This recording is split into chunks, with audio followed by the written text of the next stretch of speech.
Productive Corporation. Joined alongside me, virtually, technically, emotionally, Pete Greco, our VP of Sales and Technology. He's going to show you the technology, and he's not even going to tap dance around the tough issues. He is just going to get right into it and talk about why he thinks walking the ship is preferable to abandoning it. And this is a man who back in his college days abandoned several things. But that is a different topic for a different day. Today we're going to talk about EventTracker log management, and it's the log manager that will help you secure your ship. If you've been with us in the past, you know the routine. We meet productive in 1 minute or less. We have a few points to ponder or things that we are going to talk about and look at today. Pete will get right into showing the slides and the technology. Please use the chat feature to get Q&A answered throughout the session. So with that, buckle up, let's rev it up, and we will get cranking by meeting Productive Corporation.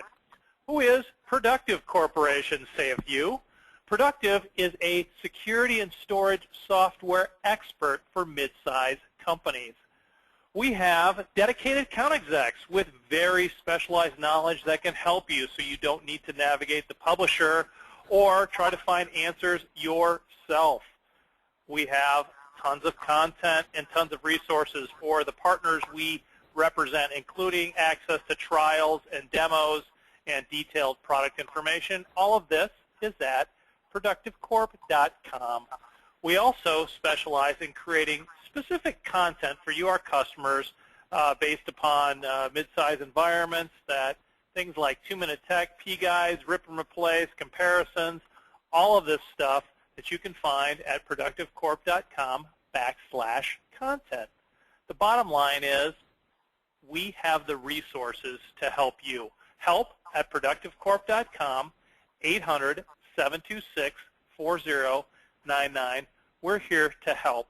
And one of the ways we help are by putting on these educational web events. We've heard a lot of feedback from you guys over the years of, hey, give me the quick and dirty. Let me see why this is relevant to me. And that's what we're going to do today.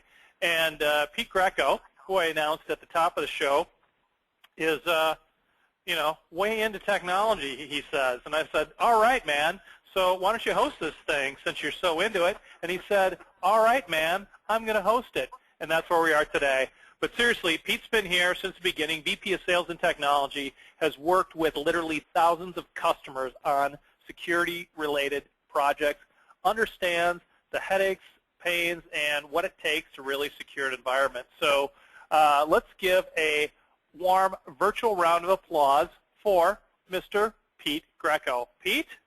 All right. Thanks so much. Thanks for that lovely introduction. And definitely, as Todd pointed out, I am way into technology. If you follow my Twitter feed, my motto is if it plugs in or runs on batteries, I'm probably interested. So let's get this party underway.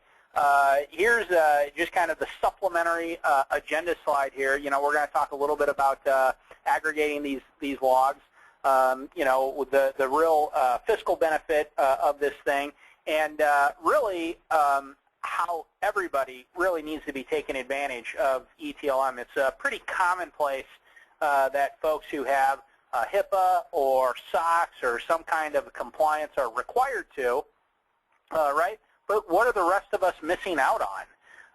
Tons and tons and tons of stuff running inside of these log events, or tons of things happening inside of these log events that we might not be finding out anyplace else. So it's a lot of info. Todd, if I can get control here, please. We'll show some, there we go. All righty. All right, so we'll just start kind of going through it. The main thing that's really happening here is we are parsing through that raw data. That's what a SIEM tool is designed to do. And some of the benefits that you're getting here, right, extend beyond the server. So the ability to collect this data off of firewalls and printers even, you know, kind of maybe the lowest level. For some, that might actually be quite important if they want to make sure that they know who's printing what, or they're doing document imaging. Might be important just to know the status, but you can even set up some base level alerts as far as printer ink levels to make sure you're having ink on standby before you're out, one of the headaches that we've been faced with, right? And the ability really to see incidents, outages, potential outages, and this kind of stuff really correlated together in one spot. And so we're able to really suss out anything that is exporting SNMP or syslog data. And so, you know, if you're like us, we're always looking at our endpoint security dashboard. We're always looking at our backup dashboard to make sure that the backups are going off. If we get alerts or warnings, we're checking in and seeing what's going on. But frequently don't have any visibility on the switches, don't necessarily have any visibility on the firewall, this kind of stuff. And when we have something going on there, it might be one of the last places that we look. Not that long ago, we had one of the switches have a glitch and it needed to be restarted. I had really never seen a switch needing to get restarted before. And so it truly was the last place that we looked. We checked out every server. We rebooted a couple of things. This is the kind of thing that we could have found out by looking in the logs. And if we were querying that switch, we would have solved that issue quite a bit sooner. And that's what we're really talking about when we're talking about walking the ship. In the highest end organizations, you know, you have so many security alerts and this kind of stuff. Parsing through just those, right, is a huge amount of time, and you probably have a multi-man team who's looking at a product like this, right? And so a lot of the folks on this call are saying to themselves, well, we don't have a guy dedicated to this, or we couldn't allocate a resource to this, so this must not be for me. And so at the base level, this product can get started in giving you just the highest of alerts and alerting you on the things that you care the most about. And so it's something you can check when you get in the morning, see what's gone wrong overnight, remedy that throughout the day, check it at the end of the day, or walk the ship, make sure everything's okay before you go. Know that you're all set before you take off for the day. You can really use it in a much more of a getting started mode like that versus the full-on security center or enterprise product that can actually do some cool stuff like correlate events and say, you know, if somebody badges into the server room, that's fine, and then they log onto a server, that's fine. If they log onto a server but there has been no badge into the server room, that's an issue. We need to follow up on that. Or if somebody creates an account and then deletes an account, you know, shortly thereafter, that's something we want to find out about. Guys are free to provision accounts. Guys are free to deprovision accounts, but if they create one, only let a few minutes lapse and then deprovision that account, that's something we want to look at. That's something that's interesting. What could be going on there? Could be just a mistake. Could be somebody's provisioned an account, used it for some bad reason, right, and now is trying to delete their tracks. Somebody's deleting logs, let's find out about that. So a lot of different ways we can get visibility into the product. So what are some reasons, right, that guys are looking at the SIEM space? If you've ever been hacked, right, if you haven't been, the unfortunate thing is probably your turn is coming, right? It's kind of one of those deals where being free of viruses probably just is more likely to mean that you're due, right? We do all kinds of stuff to make sure that we're staying on the cutting edge, and it's impossible to be 100% of the time. And so now we're going to be able to take advantage of our SIEM to see if we've had a threat spread, if we've had something go wrong, what's been touched, you know, what's been affected, so that we know really where to focus our attentions.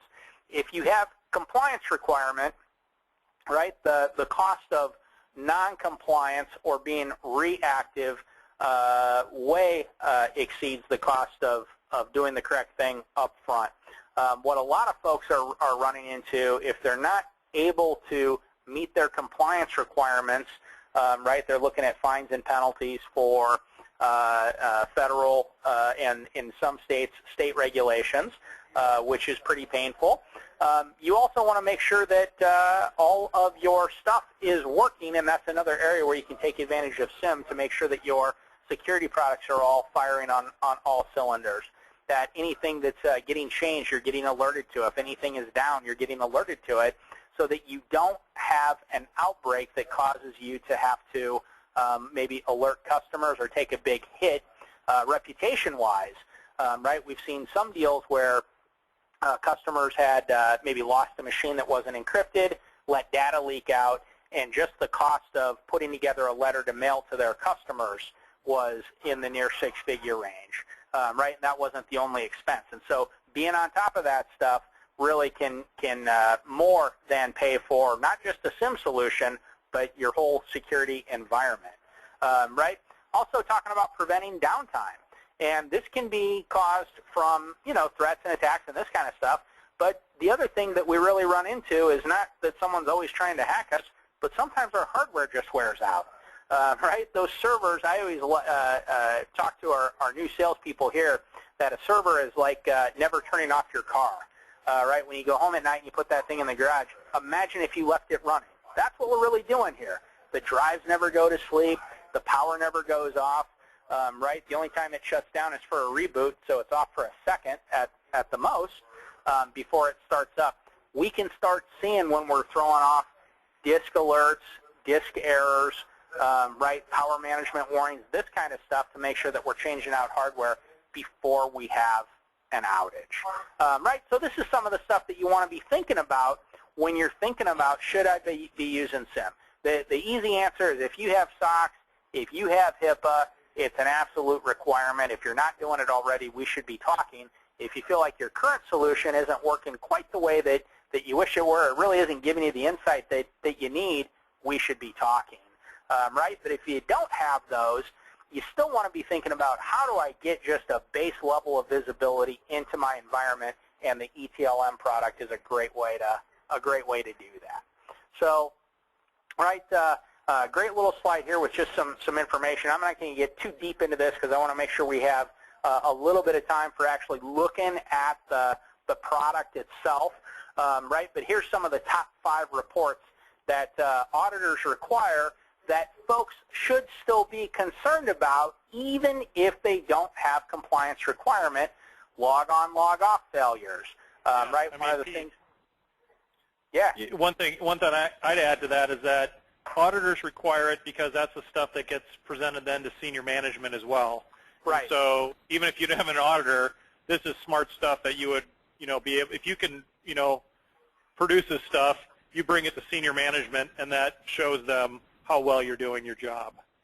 Exactly, yeah, and creates an opportunity for uptime, right? Yeah. So with logons, we had recently seen in our environment that somebody had been trying to guess a password on one of the legit user accounts, and we're able to, through the log management, see what was going on, see where the IP address was originating from. It was actually off the network. If it was inside, we would have been able to track it back to the specific box and probably, fill an end user's desk with sand or some other kind of punitive measure that we could have taken, right? But outside the environment, we might not necessarily be able to track them down, but we could at least block the IP address at the firewall level so we don't have to worry about them finally getting a password right.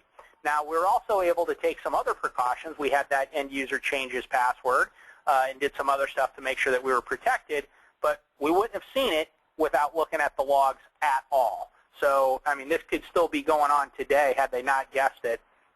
And ultimately, they might get it right at some point, right? Figure out who's got privileged access and what those privileged folks are doing.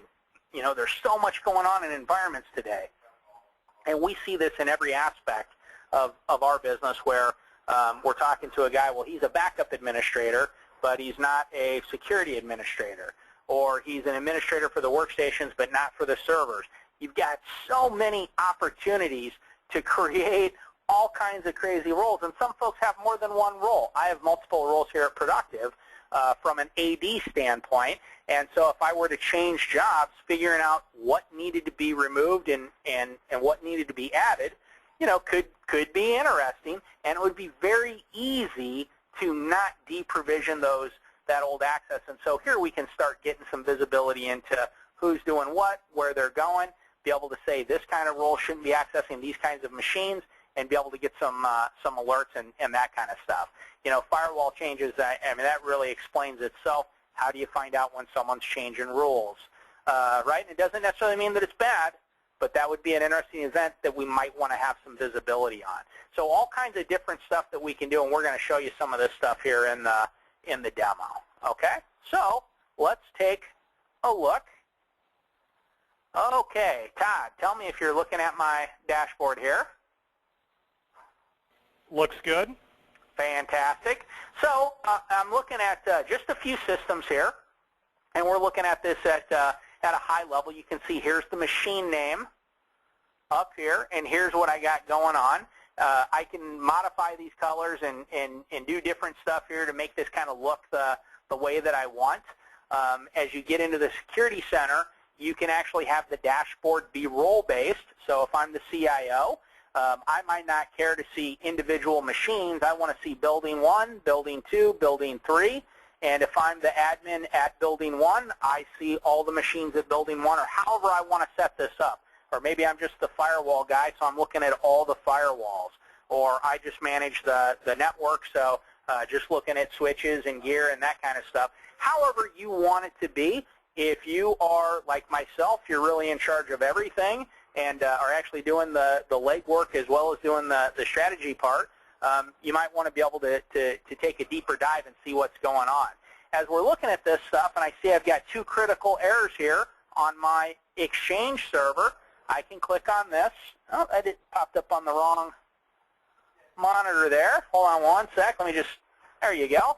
And so I'm going to get a new window that pops up, and that's actually one of the things that I like. So I still have my dash open, and I've got another window here, because I'm pretty famous for just Xing out when I'm done and then not realizing, oh, I closed everything down. Right, so now I can hop in here and I can start checking out my 2 events. Detected critical service not running is the oldest event, and here's the newest event. Critical service auto restarted successfully by EventTracker. Something would be set up by me to do, so I don't have to restart it. I can just alert, but I can do some remediation from here, and I can plus these out so that I can see what's going on. I can click on the event ID, and that will let me do a little bit of research on what that means if I need to see what's going on there. I can plug in some notes.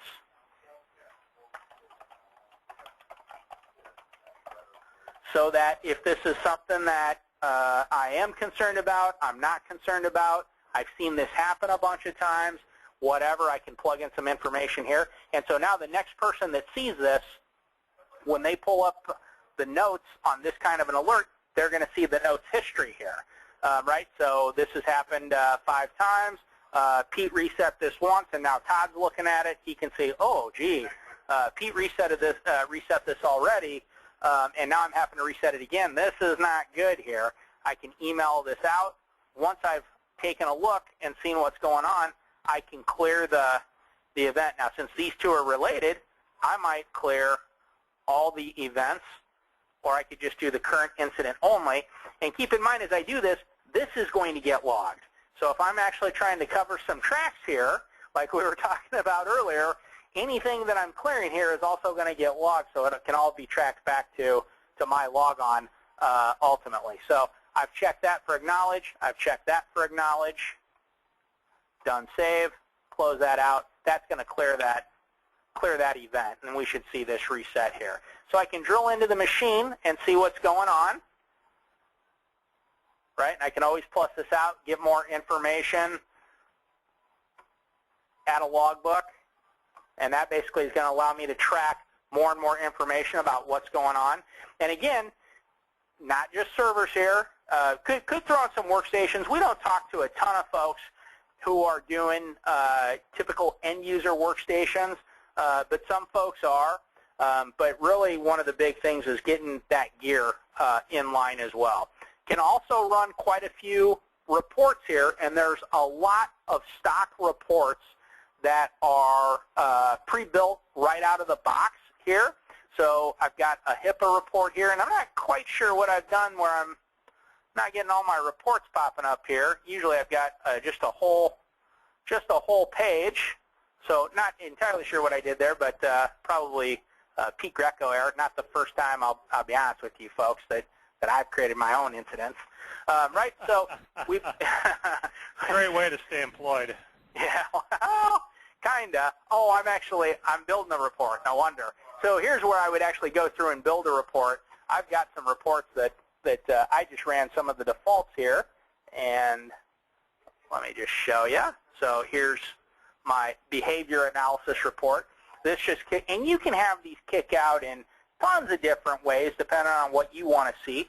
I'm not a huge reports guy. I don't like getting a ton of stuff emailed to me unless it's really critical. That's kind of my MO. I want the most critical stuff emailed to me. And then when it comes to looking at stuff like this, I just like to run it when I'm going to look at it. That way when I'm ready to see it, I've got the most up-to-date thing. But this is the kind of thing you can have it emailed out every day or weekly or monthly. Some of these reports you're getting daily. Some of them you're getting monthly. Maybe you've got something that's, and if you're really large, you probably have some of these reports that you might want to see on an hourly basis. If your main job is doing this kind of stuff, you're probably going to keep your dashboard open all the time. Can also kick out, now this is a HIPAA report here, can also kick these out in Word format, in PDF format, XML, tons of different ways you can do it. We haven't done this. You can also customize it so that it's got your own logo up here. You can see I just got the default EventTracker up there, but you can get your own logo in there so that this is basically your style, so that this would be a report that's maybe ready to show outside of your group or outside of your department or however you want that to be. Tons of different info you can get in here. All these can be customized so you're just finding out about the stuff that you want, and that's really the whole goal of a product like EventTracker, is that we're really dropping these millions and millions and millions of log events through this strainer and only looking at the stuff that we deem to be the most interesting or the most pertinent to our role or our business or our department or whatever it might be. Okay. Let's see if we can find our console here. See how I do? I close the whole thing out. Let me just log. All you got to do is go to Let's Take a Look, and then you come to it. Yep, exactly. That's all right. We're basically at the tail end of this bad boy. Anyway, give me just 1 second here, folks. Just pull out my password so that we can get back in. What's this website that you're on? Have you never heard of these guys before? It's some kind of information finding Is that useful? Type deal. You know, I've heard I've heard tell that it is. Now I seem to be struggling to get logged in. There we go. There we go. All right. Okay. Boom. So a couple different views. This is the default view that you come into. I like looking at the dashboard. This is the default view that you come into. Now you can change and modify that, which is not a problem. Up here in the tools, we can hop into some different things to see knowledge base and sitemap and this kind of stuff. And then we can, now I don't remember where the customization is at. I think they went and changed that on me. That's all right. Used to be right here in the corner where we can change how some of the stuff appears. We can change the colors and the graphs and all that kind of stuff. Might only be helpful if you're used to looking at another product or have another product where some of the alert colors are a little bit different. Can acknowledge at the high level and of course drill into anything that we want to drill into. So I can combine alerts by alert type. I can see them by server. I can see them by group, by building, however I want to see stuff. Okay, and then there's also some, and this is an area where EventTracker is fairly famous, is the ability to search and find stuff and basically mine this data. Okay. So trying to think of the most important stuff that I left out, what I will tell you at the highest level is I left out tons and tons and tons of stuff because there really is tons and tons and tons of stuff that you can do with this product. So your productive rep will be following up with you after this event. So make sure to let them know if this is something that you had questions on that you didn't ask here. They'll be happy to get those answered for you. If you are interested in taking a look at a custom demo, please let them know so we can get one set up for you and we can talk more appropriately about how EventTracker fits into your specific environment. There are 3 different levels to the product, and so figuring out which one is right for you is another thing that we'll be able to uncover on a custom demo. Go ahead. Hey, Pete. Yeah. Quick question. You know, if I'm looking at this, right, obviously I got to really see, you know, specific questions for my environment, how I want to deploy it. But, I mean, can you give me any guidance on how long it takes me to get this up and running and relevant to my environment? Yeah. So, you know, it's not a kind of set it and forget it tool, and it's not the kind of thing that you implement in an hour. Out of the box, typically we're going to help you get it set up. And normally, and it depends on the environment, but for you know, a customer who's maybe going to be monitoring 100, maybe 50 or 100 collection points, you're probably looking at 6 to 8 hours to get it 85% or maybe 90% out of the box. And then from there, it's really kind of some tweaking and tuning moving forward to figure out, you know, what are the other stuff that I want to see? What am I collecting here that I don't care about, right? Or that's not really that relevant to me? Or maybe I'm kind of finding out, you know, we're monitoring this Exchange server, but last month we moved everything to Office 365. So I have this running still, but don't really need to be monitoring it as much as I used to. I want to get that out. There's going to be some of that tweaking and tuning that's going on, and that's something that you can get help from the EventTracker folks to do. If you feel like, yeah, I need to know everything that's going on in the environment, but I don't have time to do this, that's where you can take advantage of a service called SIEM Simplified, where the product is still running in your environment.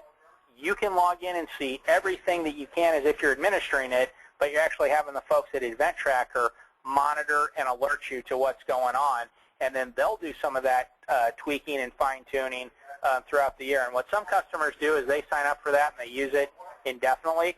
Some folks sign up for that for the first year, and then they convert it more into a self-managed or take over the management in year 2. So that's kind of an answer that's pretty broad there, Todd.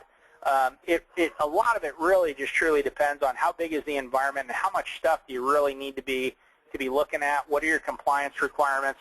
The more complex your environment, the more complex this deployment is going to be. But with the ETLM product, it can be quite quick.